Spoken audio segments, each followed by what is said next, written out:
So, okay. Tamila Mataji, please ask your question. Hare Krishna. Can you hear me now? Yes, Mataji. Dandavad Pranam, Prabhu. I have a question about our emotions, which we feel during devotional service. Sometimes when we offer bhoga to Krishna or listening to kirtans or any devotional service, we feel so happy and joyful, and sometimes no. So where are these emotions are coming from, and can you explain, please? The emotions in the beginning stages of sadhana, they are generally nothing but the different moods brought up by the three modes of material nature. So when the mode of goodness is very prominent, we actually like to perform devotional service. We feel happy doing devotional service. Sometimes when the mode of passion is prominent, we want to extract happiness from devotional service. We want to do only things which are pleasing to us in devotional service. When the mode of ignorance is prominent, we don't like devotional service.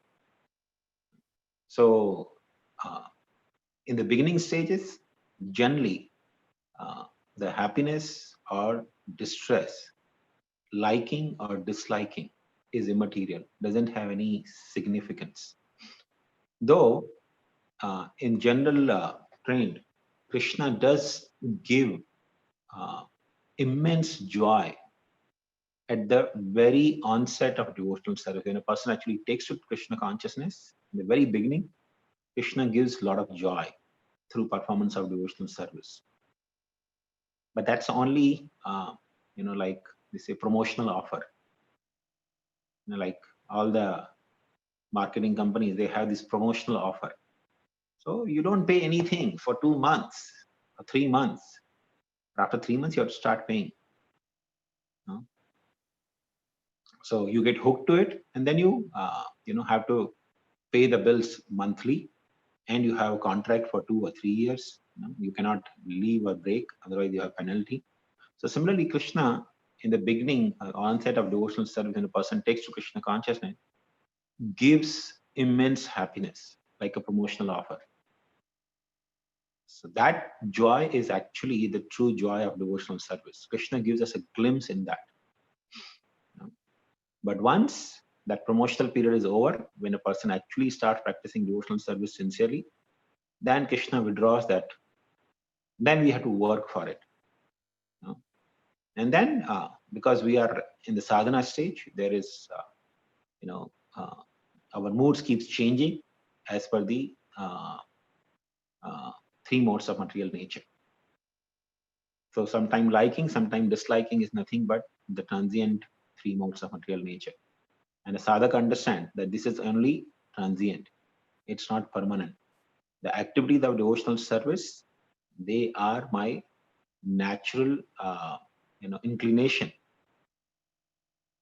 The soul by nature loves to do devotional service, likes to do devotional service.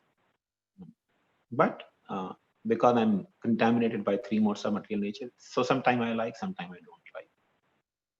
And therefore, one has to learn to tolerate the impulse created by the three modes and continue performing devotional service.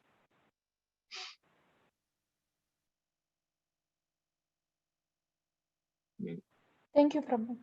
Thank you. Thank you, Prabhuji. Sukeshwari Mataji, please ask your question. Sorry, Shankarananda Prabhu, I missed the answer yesterday about Varun Paasha, but I'll go back and check the recording. But I was just wondering, why was it used for Bali Maharaj, Prabhu? When Bali Maharaj was tied, they say that Varun Paasha was used to tie him. And that's what we were discussing yesterday, that Pasha means generally a weapon which is used to bind a person. So different demigods or different devas, they have different Pasha. And whenever the Lord appears, he may have all those Pasha or all those weapons at his disposal. So Varuna Pasha is one of the Pasha by which Varun Dev binds his enemies or binds even the water bodies. You can imagine if the ocean is not crossing its boundary, like that happened in tsunami case. The water just started coming, crossing the boundary, then inundated the inland, and so many people died. So the very fact that we have immense water bodies like oceans surrounding all over us, and yet the ocean does not cross its boundary, is because it's bound by Varun Dev through his Varun Paasha. Varun Paasha is so strong that it can even bind the water bodies. It can even bind the water element.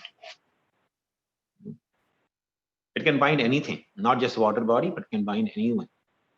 So the Lord used the Varuna Paasha to bind Bali Maharaj.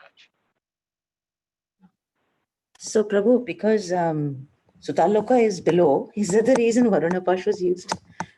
No, he was, when Lord bound him, that time he was on the Bhumandala. He was on the earth. And then the Lord sent him, because Brahmaji prayed that, my dear Lord, he doesn't deserve. He has sincerely, without any duplicity, has offered you everything.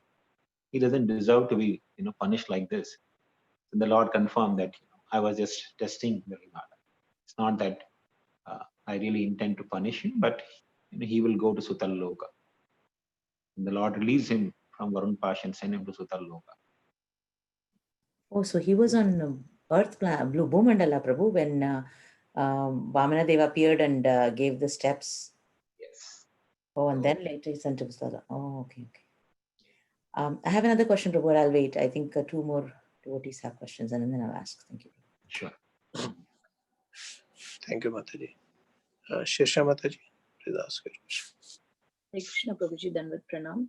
Prabhuji, today we read on the quote on chanting, that offenseless chanting. I would like to know, Prabhuji, offensive chanting, second stage is offensive, lesser offensive, and like that, and third stage is offenseless. But while we do chanting, we sit in one place and we need to focus on Krishna and we need to hear. What is the offenseless chanting? Because we don't want any offenses while we are doing chanting, right? Can you please explain more? What is offensive chanting? What is offenseless chanting? So there are 10 offenses that we chant, right? To blaspheme the Vaishnavas, to criticize the scriptures which are teaching us devotional service, to blaspheme the demigods, or to equate the names of demigods and Krishna to be on the equal level. These are some of the 10 offenses. So these 10 offenses are actually the hindrance to one's chanting and attaining perfection through chanting the holy name. But when we carefully try to avoid these 10 offenses when we are chanting the Hare Krishna Mahamantra, that is the meaning of offenseless chanting. That means not just when we are chanting, but throughout the day, we try to carefully avoid these 10 offenses to the holy name. Then we actually attain the real result of chanting the Hare Krishna Mahamantra. So offenseless chanting means when a person has none of those 10 offenses existing in him.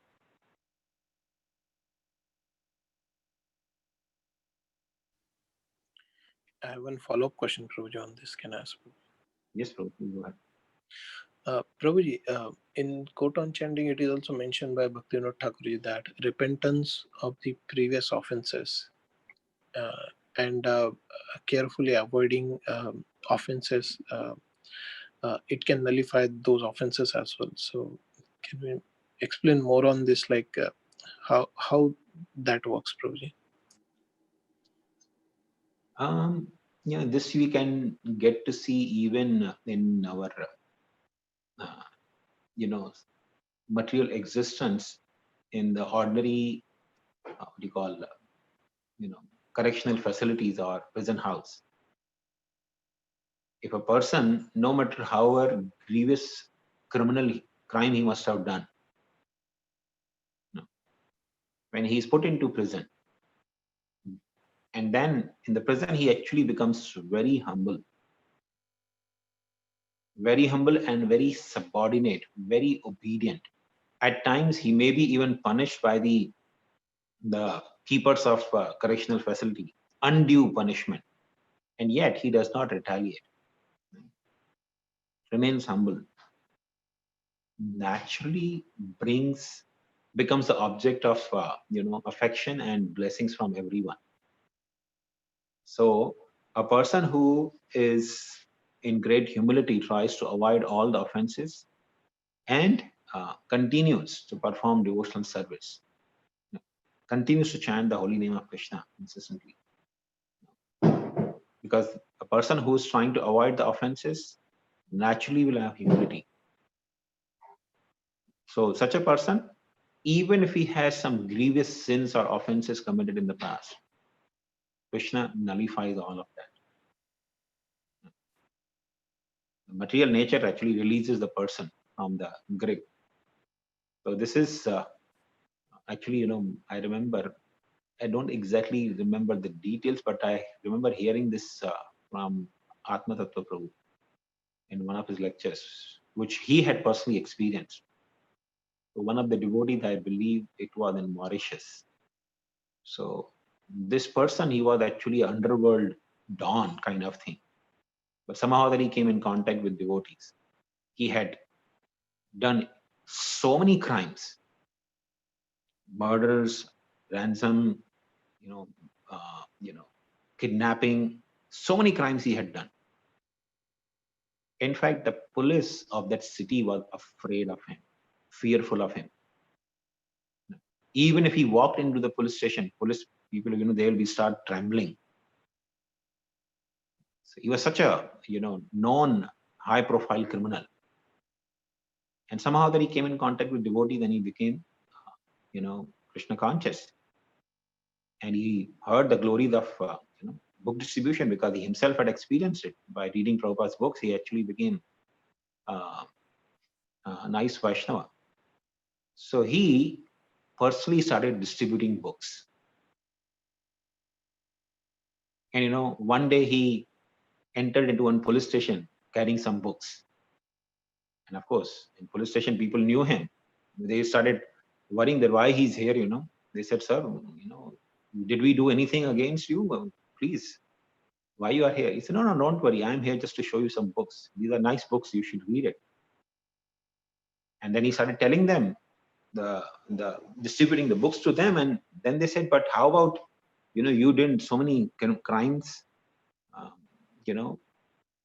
and, you are supposed to be in jail. Can we, arrest you? He said, you can do whatever you want to do. I'm not going to retaliate. So they immediately arrested him and brought all the charges that were there on him. And Advaita Prabhu was dealing personally that person's thing. He actually went to meet the jury, the judge who was actually supposed to hear his entire case. And he was trying to convince that jury that this person has actually changed. He doesn't deserve to be punished. But the jury had seen the whole case. It was such a thick file he had of all the criminal records of this person. He refused to hear anything from Atma Prabhu. But Atma Prabhu, just that final day of hearing, Atma Prabhu went and actually had a meeting with him. That please, sir, consider this person has changed. He's no more a criminal. So the jury said, okay, you sit down here. He gave him the whole thick file. He said, you read this. When I come back after hearing, then I'll talk to you. And Atma Prabhu said he started reading. The whole file was nothing but the complaints, the criminal complaints lodged against this person. And when he was going through the pages, for a moment he thought, my God, I should kill this person. He felt like that. So many criminal cases. But he said, no. He has become devotee now. All this has been nullified. When Krishna can actually nullify Jagai Madai's sins, this is nothing. He's not as sinful as Jagai Madai. He's just insignificant, underworld non, but he has become a devotee. So anyway, the judge didn't hear, and he put him in the prison, lifetime imprisonment. So they had the prison was actually a small island where they put him.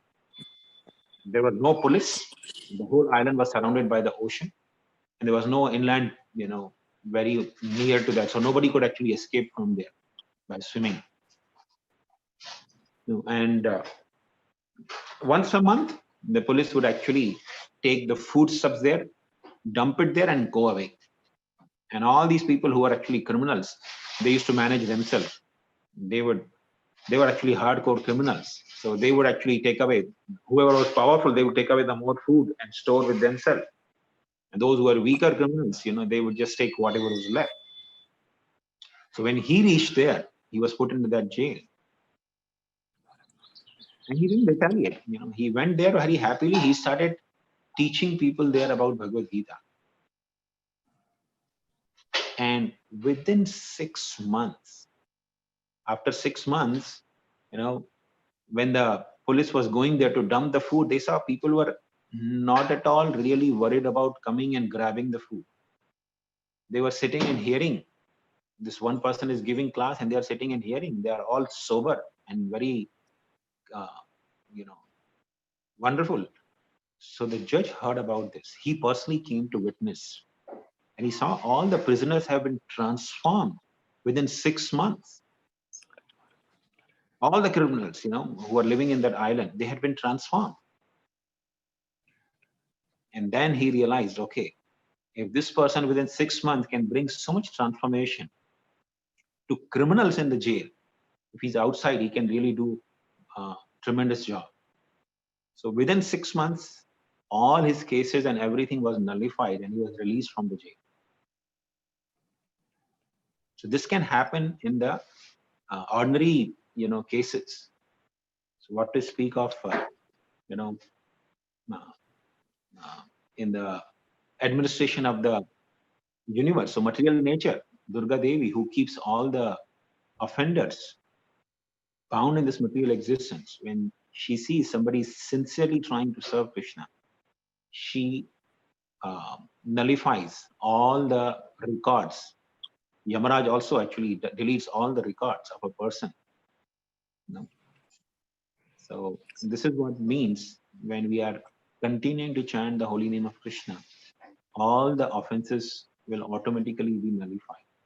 But of course, one has to very carefully guard against the mentality of namno yase baladahi papa buddhi. I will continue to commit sins and holy name will nullify those sins.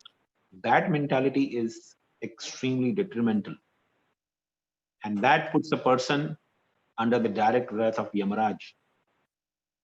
There's no escape from Yamaraj for such a person. Who is that book distributor? I don't recollect the name, but I can actually go back to the lectures of Anand Prabhu and find, because there are actually I've been trying for quite some time to find that lecture, but this collection is so huge, so I'm not able to find that lecture again. I can share the collection and all of you can start hearing. Who's lecture? Yeah, there's a video of Prabhuji. Sorry, Madhuri? Yeah, there is a video of Amarendra Prabhu where he's talking about this person. I will send in the group, Prabhuji. I will. Sure, Madhuri, please. Yes, Prabhuji. Exactly, this is what you said. Exactly. So, Madhuri, please share. I want to know that. I actually want to know the name of the person. I forgot the name. No, but the name is not mentioned, but he said that now he's a big leader in the ISKCON society. Good. Yeah. If he was, if he was the leader in the underworld dawn, he could definitely, have the ability to lead. The only thing is he has wiped out all the criminal tendencies and he can actually lead. Yeah, I will search and share, Prabhuji. I shared in some other group that video. I will share, Prabhuji, definitely. Prabhu, I also heard that lecture, but I never related it to this story. He did say that he's a leader in his society today. Sorry, Mataji? I also heard the same lecture, Prabhu, as Mataji was mentioning, Amarendra Prabhu's, but I didn't connect. She did say that he was a leader in the ISKCON society. Yeah. Yeah, so that's about a drug dealer who joined the temple. He stayed in the temple for 6 months. Oh, yeah, that's right. Drug dealer. Mataji, I'm not too sure if it is, I don't know, maybe it's the same, I don't know. Okay, maybe, but I will share, Mataji. See, let's see. I don't know. Yeah, maybe. But what But Prabhu is saying is he's a murderer, right? who personally dealt with it, so he had all the details of names and everything of the person. So did he mention the name in that lecture, Prabhu? Yes, yes, he mentioned the name, but I can't recollect the name. Prabhu, he was He Kirtananand told Swami. the of the person. He was initiated in ISKCON. Prabhu, is he about Kirtananand Swami? Because that was a similar story of drug dealer. No. Kirtananand Maharaj was not drug dealer. He was actually ordinary boy, He was not really a criminal at all. He was very dear to Prabhupada. Of course, he developed some, bad tendencies, old tendencies, but he was a very genuine, dedicated servant of Prabhupada. He never had any, that kind of thing. Prabhuji, I have the continuation This question. was in Mauritius, Prabhuji. Sorry, bro? You said this was in Mauritius? I think, yes, it was somewhere in Mauritius. Okay. But I'll try to find out the lecture. I tried few times. Quite some time when I was traveling, I was trying to find that lecture again by hearing, but I couldn't find that. But Prabhuji, as you said, we don't do this holy name will get rid of all our offenses. I can continue my offenses and do the holy name. Yes, you said that is not at all good. But who did, Prabhuji? If somebody started to chant the holy name, if they go on, they definitely won't do the offenses, right, Prabhuji? They won't. If someone is sincerely chanting, intentionally they don't want to do. If unwantedly it comes up, but who will do in that, Prabhuji? Like both how it goes, like chanting and offenses.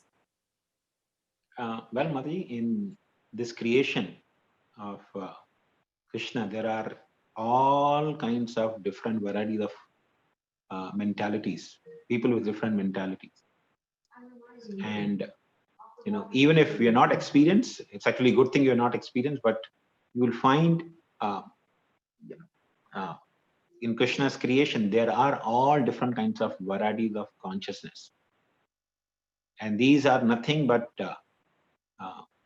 when Bhaktivinoda Thakur was mentioning in Harinam Chintamani, that there are people who actually take to the chanting of holy name thinking people will respect me and they will forget my sinful activities, and I will receive dandavats from everyone, and then I will be very happy in this world.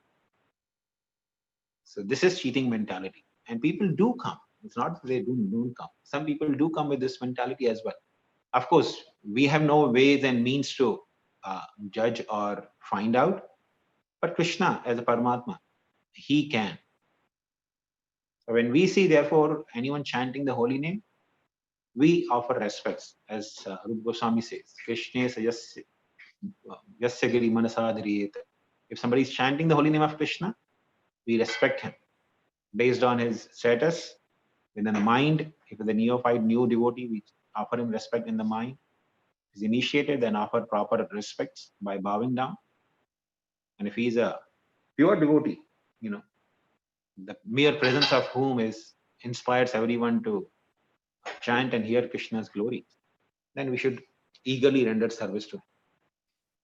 But yes, there are people with different varieties of consciousness. Thank you, Prabhuji. Hare Krishna. Thank you, Prabhuji. I have one more follow-up question, Prabhuji, but I will ask later, Prabhuji. There are so many questions. Shankarananda, Prabhuji, please ask your question, Prabhuji. Yeah. Hare Krishna, Prabhuji. My question is from Bhagavad Gita, chapter 17, 26 and 27. Prabhupada's commentary is there, which says that we should chant the supreme Om.Tat Sat, the word Tat Artyam further means offering services to anything which represents the supreme, including such services, cooking and helping in the Lord's temple, or any other kind of work for broadcasting the glories of Lord. The supreme word Om Tat Sat are thus used in many ways to perfect all activities and make everything complete. So this Om Tat Sat should be said while while of performing any services? Yes, that's a Vedic recommendation. Prabhupada used to actually initially, before starting this ISKCON movement, whenever he used to write a letter, at the bottom he used to write Om.Tat Sat. That means even the endeavor that he wrote a letter becomes a spiritual endeavor. But we don't have to really go to chant Om.Tat Sat, we can chant Hare Krishna. That's even more better. Yeah, because while offering some, when we offer the result of charity to Krishna, so what should we do? How do we offer our charity's result to Krishna? The way we just say in our mind that I offer all the result of my charity to Krishna, that's it, Yes, or we should say Om Tat Sat. you can simply say Krishna is Bhavagrahi. Always remember one thing. Whether you say Om Tat Sat, or if you say Krishna Samarpayami, Krishna, I'm offering this to you in whatever language you want to say. Krishna is hungry for bhava. Om Tat Sat still makes you more formal, but when you say Krishna, I'm offering this to you, it becomes even more personal. So, if you want, you can say Om Tat Sat, but Krishna Samarpayami, this is offered to Krishna, is more better. Okay. Thank you, Prabhuji. There is one question from Narottam Vilas Prabhuji. He had to drop off, but he has posted his question. So I will read out his question, Prabhu.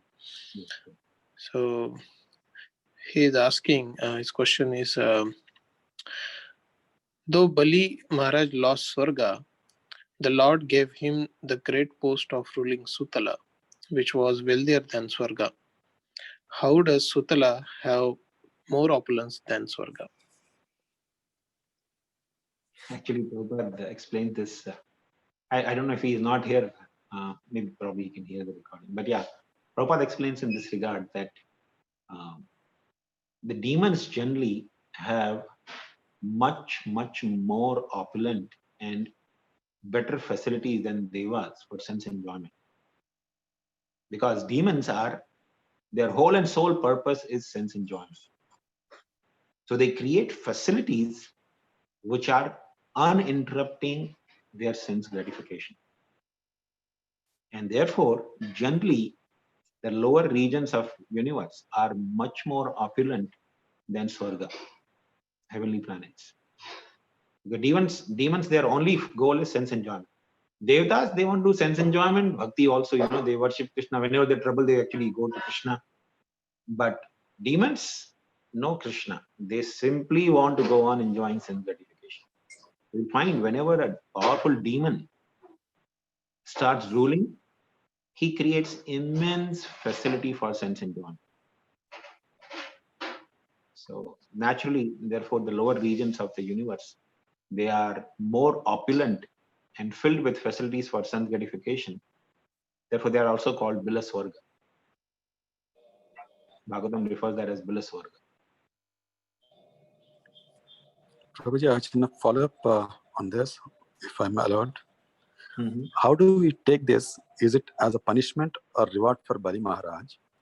If he is pushed to an environment where more sense enjoyment is available, is it glorification of Maharaj that he can continuous devotion service even in that environment, or should we take like is a demon he is pushed into that? How should we understand that? Well, one principle that we should always remember of Yukta Vairagya is, if Krishna wants the devotee to live in the palace, desiring to live under the tree is sense gratification. And if Krishna wants somebody to live under the tree, that person desiring to live in the palace is also sense gratification. So living under the tree or living in the palace is not sense gratification. Desiring to go against the will of Krishna for one's own enjoyment is sense gratification. Atmendriya Priti Vamsha Tare Bole Kam. So Kama is actually a punishment on the conditioned soul. conditioned soul is shackled by karma as a punishment to him. Bali Maharaj doesn't have karma. It's not that because he has karma, therefore he has been put into that situation. No. Bali Maharaj gave up everything to Vamandev. He was willing to be bound for the rest of eternity and be servant of Lord Vamandev. And Vamandev came as an ordinary Brahmana to him. He didn't come as a great opulent. No, he came as an ordinary Brahmana. So he gave himself to a Brahmana, willing to live as a servant of a Brahmana. Okay. That means he actually renounced all the opulences and everything that he had. So Krishna wanted to place him in Sutala Loka. And actually, Lord Vamandev assured Bali Maharaj that if there are some demons who try to overpower your rule, I will personally kill them. The demons are generally, if the sense gratification is not there, they will revolt. Like that's what you get to see in our current context in administration all over the world. Anyone who becomes minister or president of the country, he has to try to provide facility for sense gratification for people in general. If people find, oh, he's not able to provide, kick him out. So similarly, this is a demonic mentality. But Lord Vamandev assured Bali Maharaj, if the demons try to overpower or, to overthrow the rule of Bali Maharaj, he will personally be there to punish them. And that happened once Ravan actually went to Sutala Loka to fight with Bali Maharaj. He couldn't even have audience with Bali Maharaj. Vamandev kicked him from there. And he landed back in Lanka. So living in Sutala Loka for Bali Maharaj is devotional service. He's simply executing the will of Lord Vamandev.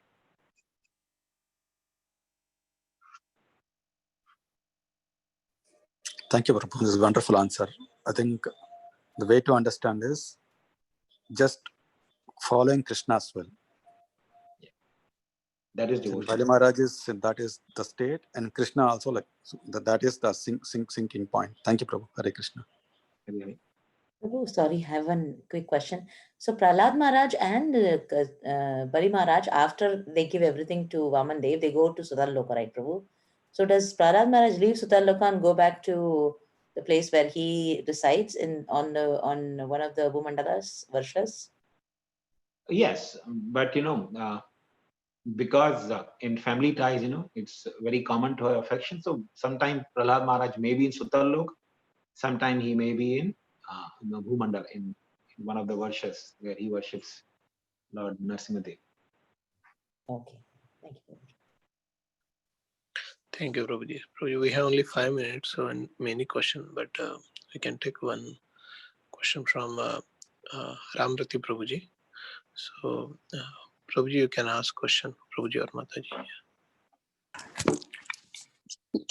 Hare Krishna, Dhanvat Pranam, Prabhuji. Prabhuji, actually, this is from Kamal Shri. She just stepped away. So, is it okay we ask tomorrow? Because she wanted to hear that also. Maybe Yes, some other can take the question. Yes, Prabhuji. Yeah. Sorry about that. No problem, Prabhuji. Sukeshwari Mataji, please ask your question. Prabhu, I was thinking that I really want to know. I mean, I've been trying to do a lot of reading and understanding and taking the course online by Sachinandan Maharaj to go really improve the quality of chanting, Prabhu. So I was wondering that, we've heard about all kinds of chanting, offenseless chanting, offensive chanting. I understand that it is actually Krishna who has to reveal for us to really have that quality chanting. Is there something from our endeavor that we can do that we can improve the quality of our chanting? Thank you. Definitely, we need to put the endeavor, and our endeavor is try to chant more and more. That's one of the most important endeavor. Not just trying to finish 16 rounds every day. That we have to do anyway. That's our promise to Guru. And that is our obligation. We must do it. But we will develop taste for chanting only if we try to, whenever there's an opportune moment, we try to chant more. You mean extra rounds, Prabhu? Yes, chanting extra rounds of Hare Krishna Mahamantra. And it's not that, okay, I'll chant only 20 rounds today. I have determination. If today, if there's nothing, no engagement, and practically, if I'm without any engagement, I will try to chant as many as possible. So trying to chant more number of rounds is one of the endeavor that we show to Krishna, that we want to develop taste for the holy name. At the same time, put little bit endeavor whatever we can. Of course, mostly the modes of material nature don't let us, but try to put endeavor to avoid offenses, the 10 offenses to the holy name. And the way we can avoid those offenses, if we hear more about those offenses, if we recite these offenses every day, or recollect at least the offenses every day, then we will be able to actually overcome those offenses as well. That's very, very helpful, Prabhu. We always, I finish my rounds and then never touch the feedback, even if I had time. So yeah, it's a very nice thing, Prabhu. Yeah. Thank you, Prabhuji. And I always do the chanting, I feel, only to get good grades. I mean, good points in sadhana chat. There is no other endeavor there. I mean, there's no other purpose, I feel. Yeah. Thank you, Prabhu.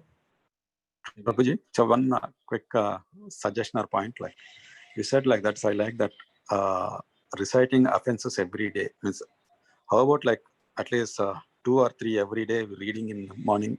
It shouldn't take more than 1 minute or something, right, Prabhu? We can read all the 10 offenses. It will take hardly 2 minutes to finish reading all the 10 offenses. So means if it is okay, like probably we can include that for 2 minutes daily. I'll suggest maybe at 5:30, but everybody will not be there. Maybe in the reading session we can include that. So right after Prabhupada's quote and quote on chanting, we can recite 10 offenses to the holy name. Thank you, Prabhu.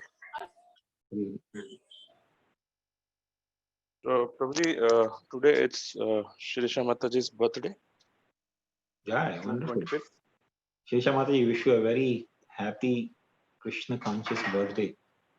May you have many, many more to come, filled with happiness and joy of Krishna consciousness.